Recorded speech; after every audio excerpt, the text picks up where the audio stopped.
Sea silk is an extremely fine, rare, and valuable fabric that is made from the long silky filaments of byssus secreted by a gland in the foot of pen shells. The byssus is used by the clam to attach itself to the seabed. Sea silk was produced in the Mediterranean region from the large marine bivalve mollusc Pinna nobilis until early in the 20th century. The shell, which is sometimes almost a metre long, adheres itself to rocks with a tuft of very strong thin fibres pointed end down. In the intertidal zone, these byssus filaments are spun and, when treated with lemon juice, turn a golden color, which never fades. The cloth produced from these filaments can be woven even finer than silk, and is extremely light and warm. However, it attracts clothes moths, the larvae of which will eat it. It was said that a pair of women's gloves made from the fabric could fit into half a walnut shell and a pair of stockings in a snuff box.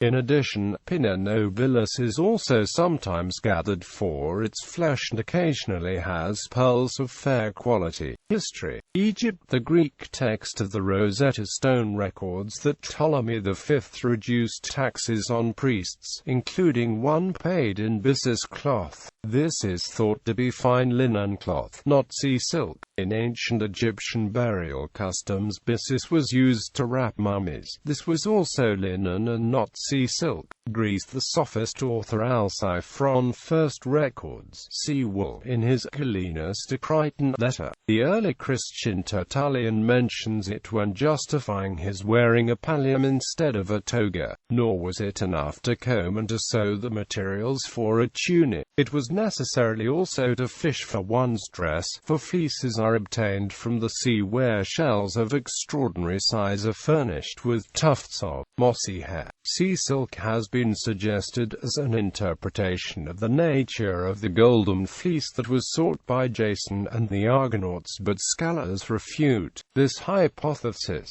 Roman Empire. Several sources mention lana pinna, pinna wool. Emperor Diocletian's edict on maximum prices lists it as a valuable textile. The Byzantine historian Procopius's Persian War stated that the 5 hereditary satraps of Armenia who received their insignia from the Roman emperor were given chlamys made from lana pinna. Apparently only the ruling classes were allowed to wear these chlamys. Arabia. The Arabic name for sea silk is suf al-bar, sea wool. The 9th century Persian geographer Takri notes that a sea wool robe cost more than 1,000 gold pieces and records its mythic source. At a certain period of the year an animal is seen running out of the sea in rubbing itself against certain stones of the littoral, whereupon it deposes a kind of wool of silken hue and golden color. This wool is very rare and highly esteemed, and nothing of it is allowed to waste. 2 13th century authors, Ibn al-Bata and Zakaria al-Qazwini, repeat this inaccurate sea wool story. China. Beginning in the Eastern Han Dynasty, Chinese histories document importing sea silk. Chinese language names include cloth from the west of the sea and mermaid silk. The Vai Lu, brief account of the Wei, which was an unofficial history of the Kaowei Empire, records Haishi, west of the sea, cloth made from Shuiyang, water sheep. They have fine brocaded cloth that is said to be made from the down of water sheep. It is called Haishi cloth. This country produces the 6 domestic animals, which are all said to come from the water. It is said that they not only use sheep's wool, but also bark from trees, or the silk from wild silkworms, to make brocade, mats, pile rugs, woven cloth and curtains, all of them of good quality, and with brighter colors than those made in the countries of Haidong. The Hu Hanshu, Book of the Eastern Han, expresses doubt about water sheep in the Products of Dakin section. They also have a fine cloth which some people say is made from the down of water sheep, but which is made, in fact, for the cocoons of wild silkworms. The historian Fan Yi, author of the Hu Hanshu, Notes: this section's information comes from the report that General Ban Yong presented to the Emperor in 125. Both Bans administered the western regions on the Silk Road. The Tangshu Book of Tang mentioned Haishi cloth from Folan, Syria, which Emil Bretschneider first identified as sea silk from Greece.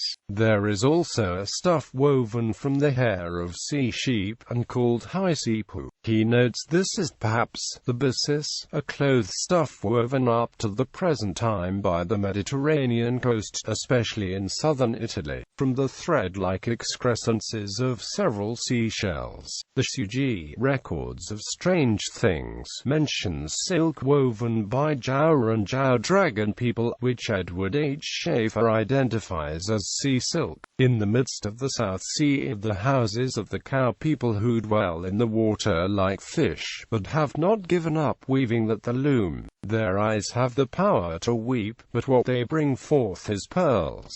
This aquatic type of raw silk was called Jiao Shao, i.e., mermaid silk, or Jiao Nuan, mermaid women's silk. Modern. The earliest usage of the English name sea silk remains uncertain, but the Oxford English Dictionary defines sea silkworm as a bivalve mollusc of the genus Pinna. Alexander Sirov's 1863 opera Judith includes an aria, "I shall don my robe of byssus." In Jules Verne's 1870 novel 20,000 Leagues Under the Sea, a crew of the Nautilus wear clothes made of byssus.